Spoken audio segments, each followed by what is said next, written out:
美国的王牌新闻节目60分钟周日晚播出了对国务卿布林肯的专访，主题是拜登上任100日。毫无意外，中国又成为最重要的话题。布林肯在专访中一方面无端攻击中国在海外表现的咄咄逼人，一方面又强调与中国进行军事对抗不符合美国利益，实际上是打了台独势力一个响亮的耳光。60分钟是美国哥伦比亚广播公司于每周日晚间黄金时段播出的王牌新闻杂志节目，话题以美国社会热点为主，涵盖内政外交。自1958年开播至今，已经制作了53季，稳居收视排行榜顶部位置。深圳卫视注意到，与一般新闻节目侧重本地消息的编排手法不同的是，周日晚播出的60分钟以中国话题作为专访国务卿布林肯的开场白和重头戏。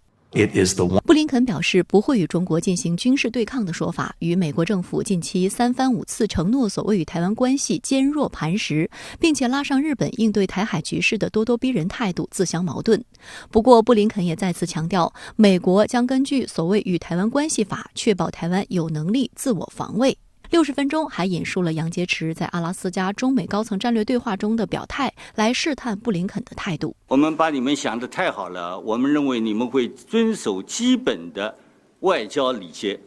你们没有资格在中国的面前说你们从实力的地位出发同中国谈话。但令主持人感到意外的是，布林肯的回应较为温和。他指出，布林肯自诩美国发展是好事，中国发展就是挑战全球秩序的逻辑实在是站不住脚。此外，深圳卫视注意到，当主持人抛出所谓的人权问题时，布林肯都以所谓制裁作答，毫不掩饰所谓人权问题纯粹就是美国遏制中国崛起的政治工具。在主持人问到新疆问题时，布林肯继续撒谎称新疆有所谓的种族灭绝，还称没看到新疆暴恐。布林肯将新疆问题与贸易挂钩，表示美国政府将继续通过制裁来打击新疆的经济与民生。除了要打击新疆的经济和民生，布林肯还扬言要让香港的经济倒退，要打击香港的国际金融中心地位。 What is the administration going to do about Hong Kong? Taking action against those directly responsible for quashing democracy in Hong Kong, including through sanctions, including make sure they can't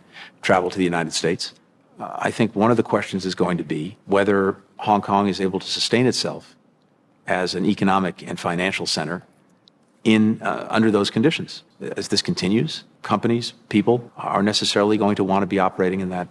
environment. That there'll be an economic blowback. I think there'll be an economic blowback. 深圳卫视注意到，60分钟播出专访的当天，布林肯飞抵英国伦敦参加7国集团外长会。美国国务院同日也发声明称将与英国合作，令中俄为人权问题付出代价。布林肯打出这一套宣传组合拳，是为参加7国集团外长会造势。今年2月举行的7国集团视频峰会上，美国总统拜登呼吁盟友团结一致对抗中国崛起。中国经济的高速发展让他们呢感到害怕，感到恐惧。因为呢，美国长期以来，无论是在政治势力、经济势力，还是呢，国际软实力方面，都执世界之牛耳。他呢也是要领导世界，当世界的警察。现在呢，由于中国的崛起，拜登政府明确把中国当作是竞争对手，而特朗普政府后期呢，几乎就完全把中国呢当成了是一个敌人，动不动就要去竞争，动不动就要围堵中国。值得注意的是，本届7国集团轮值主席国英国再次表明了紧随美国政策，但又希望从中国捞得好处的态度。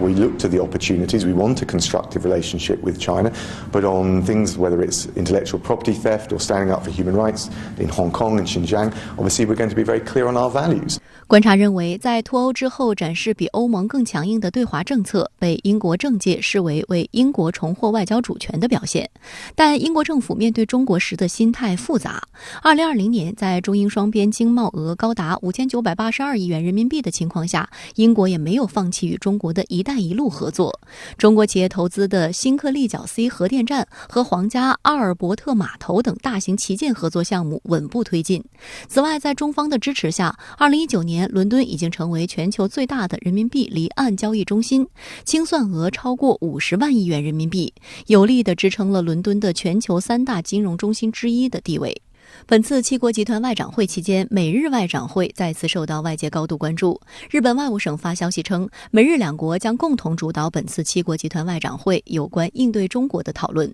此外，韩国以来宾国的身份受邀参会。还有消息称，美日韩外长会也正在协调之中。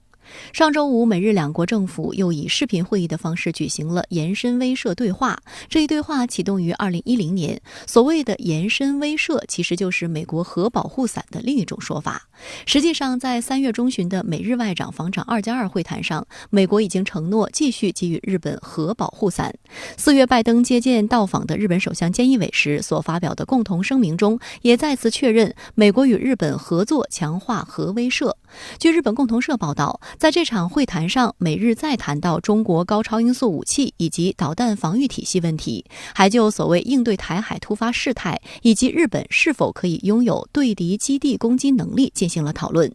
新加坡联合早报刊文指出，目前中方仍对美日套近乎保持相对冷静和克制。日本政府实际上也没有大肆宣传美日同盟中针对中国的内容，这显示中日两国正在进行双向的重新摸底，重新评估对方对两国关系的认知。该报还认为，过去4年中，中日两国通过自律性努力，让两国关系维持了改善的势头，这是目前两国仍保持相对克制的内在原因。